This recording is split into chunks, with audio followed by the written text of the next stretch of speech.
want us to make some progress, but any time that communication is brought here, I will relay the communication.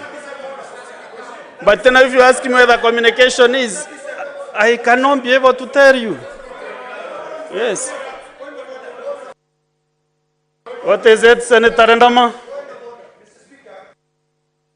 Mr. Speaker, let me thank you for the direction that you've given.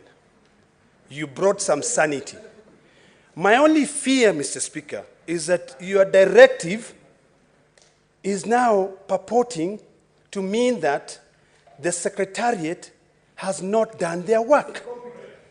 Mr. Speaker, it is something very dangerous, and I would like to persuade you, because of your own words, to allow us to adjourn this House for 5 minutes. We shall bring the communication to your desk.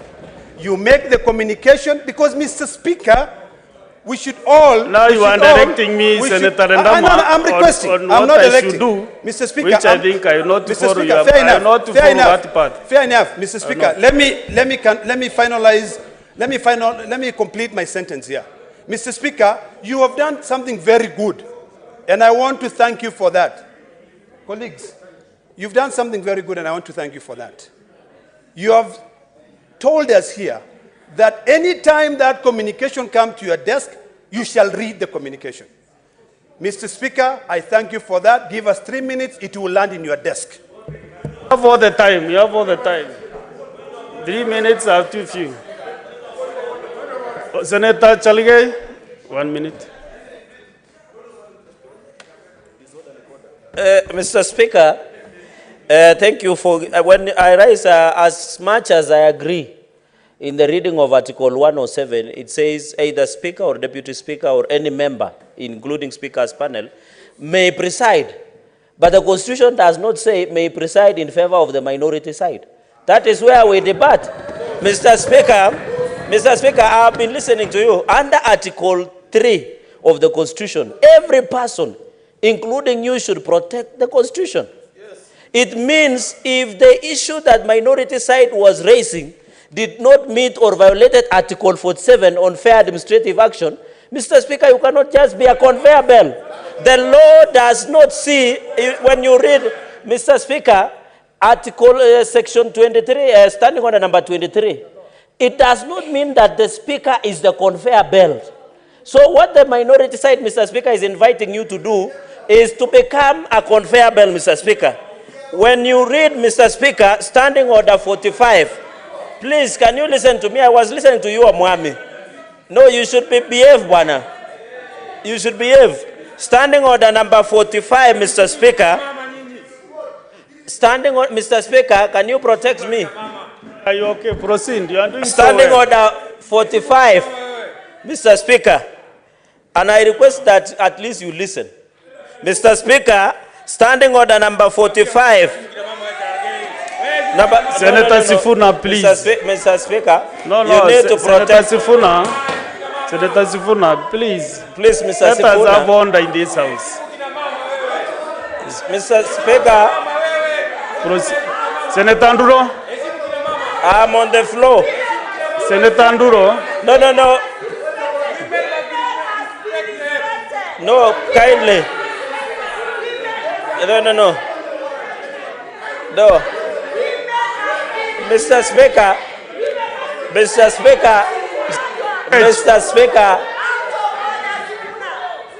Senator Roba.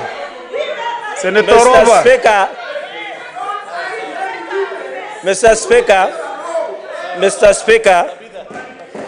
Speaker, all of us, Mr. Speaker, are colleagues, and we must behave in a respectful manner towards each other.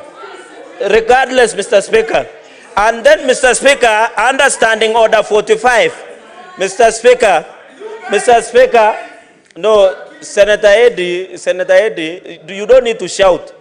We are not in a public rally. Senator Chaligay, Mr. please. Speaker, can I conclude? Stop engaging other members. Okay, conclude but you need to protect me. Prosecution.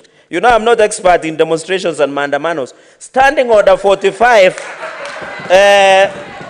Standing Order number 45, Sub-Article 2. the business shall be disposed in the sequence in which appears in the order paper or in such other manner, other sequence as the speaker may. So you cannot tell us Actually, to respect I was Article invoking that 107. standing order. That is why I said any time Yes, that that's we why, get Mr. the Speaker, communication, can I'll be able I get to the communicate. meat? Yes. Can I get to the meat, Mr. Speaker? Can I get to the meat? Article 107 invites you to preside the House. But Standing Order 45, Standing Order Sub-Article 2, it says the business shall be disposed of in the sequence in which appears in the order paper or in such other sequence as the Speaker may, for the convenience of the Senate direct. The Speaker has said he can rearrange. Senator Sifuna, you might be new, Mr. Speaker. We have always rearranged the order paper. This is not the first time, and traditions. Senator Cheruiyot, you Mr. have been Speaker, on. Thank you as very I much. conclude, Mr. Speaker, No, conclude. as I conclude, You have concluded. we have reorganized order paper before. Mr. Speaker, don't be invited to the circus that I'm seeing Your here. point is very clear, Senator Chalgei. Yes, Majority Leader. Mr. Speaker, I'm increasingly getting concerned, and I want to invite you to Standing Order number 121 on disorderly conduct. And I'll read it so that it is clear, because I'm seeing a scheme here, Mr. Speaker, that the minority side does not want us to process any business today. And they are setting a very bad precedent. They are setting a precedent that in future, Mr. Speaker, if for whatever reason the majority side decides on a particular matter and your office either disagrees, delays, or for whatever reason is not able to do it in the manner and the speed that the majority side wants, that we become chaotic, we become disorderly, we forget that this is a house of order, this is a house of rules, and begin to engage in a shouting match. I don't think that is a precedent that we want to set in this house. I have been where the minority side are today. We used to be 7 senators only on this side during the famous days of the handshake. But there is no day that I created chaos in this house. I will sit down, wait for my turn, make my point, whether I win or I lose. We used to lose every vote every day. But there is no day I became disorderly, Mr. Speaker, because I respect this house.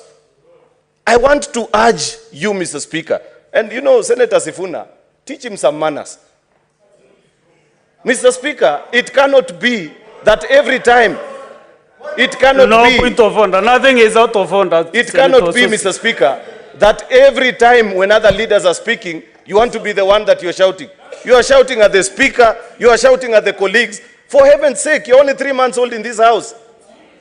Keep your calm, learn, be a good disciplined student. There is nothing to be excited. There is nothing to be excited about being elected. For your information, I have been elected 3 times, and I didn't have to try 6 times like you before coming to this house. Majority Leader, country. You know, have your cool also. You know, Mr. Speaker, Yeah, so- Mr. Speaker, it cannot be. Have your seat. Resume your seat, Senator Sifuna. Ai. Kwani unatisha nani wewe? Peleka huko, kwenda kabisa. Senator Majority Leader, I want to Anyway, make some this is progress. my point of order, Mr. Speaker. I have given the direction on No, Mr. how, Speaker, what we are doing. I want to, no, I haven't invited you to my point of order. My point of order is Standing Order number 121, Mr. Speaker. And I want you to read it with me so that it can be understood. A senator is disorderly if, number 1, creates disorder like they are doing. 2, no need to read it. 3, unnecessarily interrupts the proceedings or consults in a disruptive manner. That is what we are witnessing this afternoon, Mr. Speaker. What option do you have? Because we now want to progress. The side that I lead wants to sit down and conduct the business that brought them to this house this afternoon. We are tired, Mr. Speaker, of being engaged in something that is not productive. If there is a dispute between you and them, please find a way of sorting it out. But as for us, we came to transact the business that our constituents elected us to come and do in this house, Mr. Speaker. Therefore, I urge you to exercise your powers under Standing Order number 122, so that senators who are grossly out of Majority order, Leader, lead them out. Definitely, I'm very well versed with these standing orders. But what I want to say, honorable members, senators, honorable senators. But wait. So why are you engaging me, Senator Mazayo? Why? Why are you engaging the chair? You've not been so lenient the whole afternoon. Senator Okech, Senator Sifuna, yeah? I don't want to mention the anti-senator who I'm being lenient to. Even I wanted to give an opportunity to the elder of the house to give him some guidance, but you are outpowering him with your voice. So what I want us to do, honorable senators, I've told you any time that I can reorganize the business of the day. I have those powers to do that. But as we speak, I don't have that communication. So allow me to proceed with the business of the day. If there be any other communication that will come, then I will not hesitate to do the communication. Minority, if you bring the letter that you gave the speaker, how can I prosecute the letter from where I sit? Sorry? It is not possible to do that. If you have a new letter, process it the way it should be processed. I cannot process it from where I sit. Of course, you know that. Yeah? So, clerks, I want us to make progress now.